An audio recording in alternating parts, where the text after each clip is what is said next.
I'm H. Prism. You're listening to the companion to the Rebel Broadcast, Saturdays, 4 p.m. IG Live at H. Prism. But in this format, we get to stretch out and talk to some of the folks from the past, present, and future who helped shape the directions of things we love. For this particular episode, I'm excited to talk to HASAN SHAHID, percussionist and master rhythm maker from the seminal Black Unity Trio. On the helm of the re-release of their powerful LP Al-Fatihah, our conversation dovetails into Sun Ra, Cosmic Music, John Coltrane, and more. Here's part 1 of 2 from our conversation on the Rebel Broadcast. All praises be. I certainly appreciate the opportunity in speaking with you. I've been looking forward to it. I'm HASAN SHAHID, the humble rhythm maker with the Black Unity Trio. My father always said that there were 3 types of people that dealt with percussive instruments, drums in particular, and that was a percussionist who played drums, or like Jack DeJohnette or Joe Chambers playing vibraphone. Jack DeJohnette is an excellent piano. A percussionist can play all or several percussion instruments. He might play drums and bass or whatever.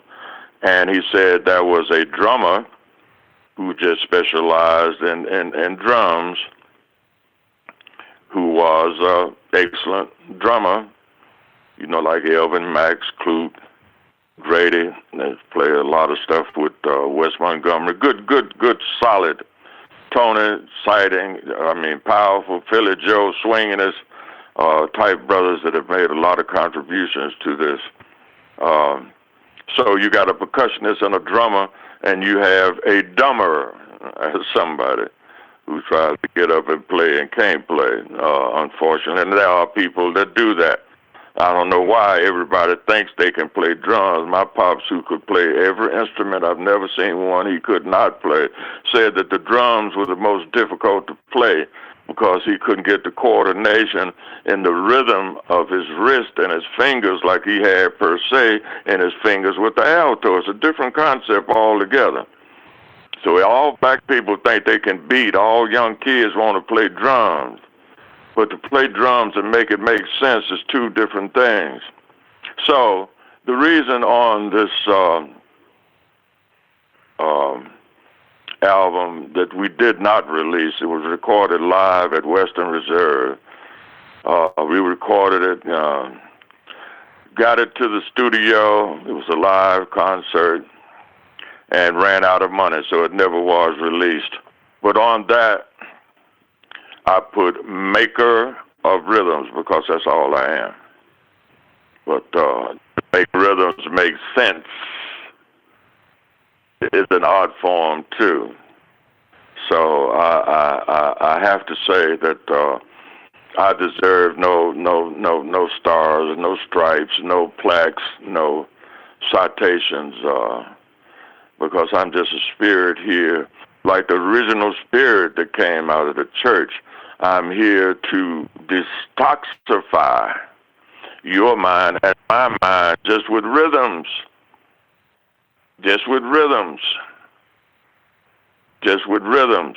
And it comes from the Creator. It comes from the motherland. It comes from a people who, with the rhythms before Morse code, developed a way to send a message with drums only 1,000 miles. And somebody 1,000 miles away could read what you were saying. So when you're playing, brother, you're not just the metronome. You're not just keeping time. You're trying to give a message. And it's a spiritual message or it does not work. Now I'm going to talk a little bit about the history of the group. In 1968, I went to New York City on a scholarship to the New School of Social Research, 14th Street, downtown New York. I was going there not to play music, but to major in abnormal psychology, which I thought I wanted to be a part of at that time. I think it was more of trying to live out what maybe my mother wanted me to be. And when I went to the first class, it was about maybe 250, 300 people in the class, a big laboratory type setting, and the instructor was German. I happened to be the only person of African descent in this whole class, and I couldn't understand a word that the German was saying. So for some reason, it just dawned on me, if you recall, as a kid, you watched the cartoons, and the light would come up over the cartoon character's head that he'd received an idea. And for some ways, out the clear blue sky, I knew that it wasn't about me, and it wasn't about Freud, and everything wasn't based on sex and cocaine. I was staying up off of Jerome Avenue on Ogden Street in the Bronx, and then I moved with another friend of mine from Alabama over on University Avenue, and that's where I was staying at that particular point. And of course, I had friends in Harlem, male and female, that I'd stay overnight, you know, if I was out late. So a sister that I performed with in Birmingham, she just died about 2 years ago out in San Francisco. A vocalist by the name of Countess Felder came to New York with her husband. So at that time, I was living in Jersey City, New Jersey. Okay. I had to get where I could afford, and was a little bit cleaner. I used to live not too far. They call it something else now. It was a train that ran under the river to New York. We used to call it the Tube. But she came, and she had signed a contract with a big hotel. I can't remember the name of it, right on the lake downtown Cleveland, a 3-month engagement. And she asked me if I would come to Cleveland and play with her. I didn't even have any drum sets with me. This girl and her husband had a nice-sized crib. She was an excellent cook. They gave me a place to stay. And to make the gig, the sister went and bought me a full set of drums.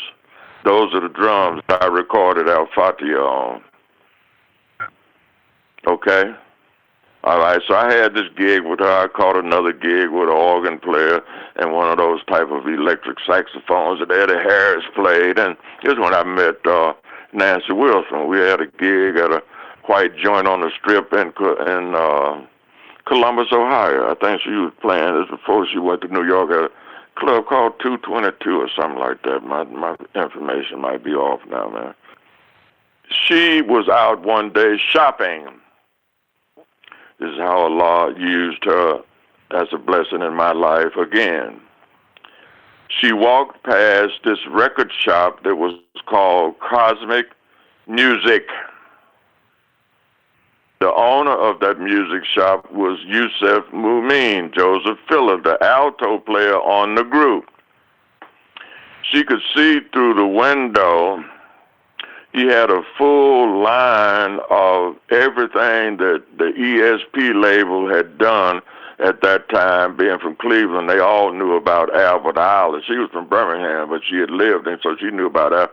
But Sun Ra, who's from Birmingham, had just recorded a couple of pieces for. So she saw all of this in there, and she and her husband were jazz fanatics, and so was I. So we were already listening to Train.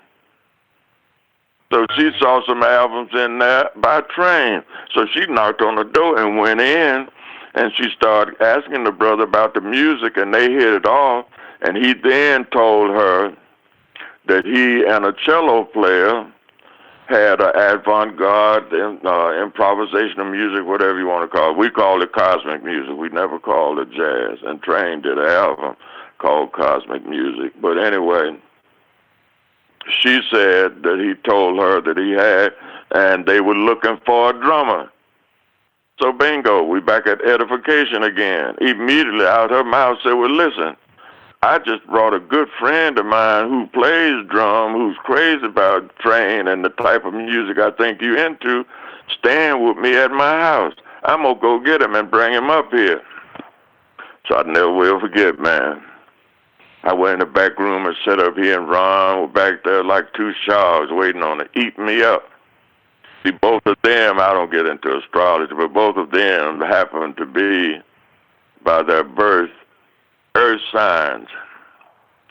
I'm a water sign. Water gives life to the earth. So I always jokingly said, no arrogance intended, that they had prayed to Allah to give them some water in their music to give it life.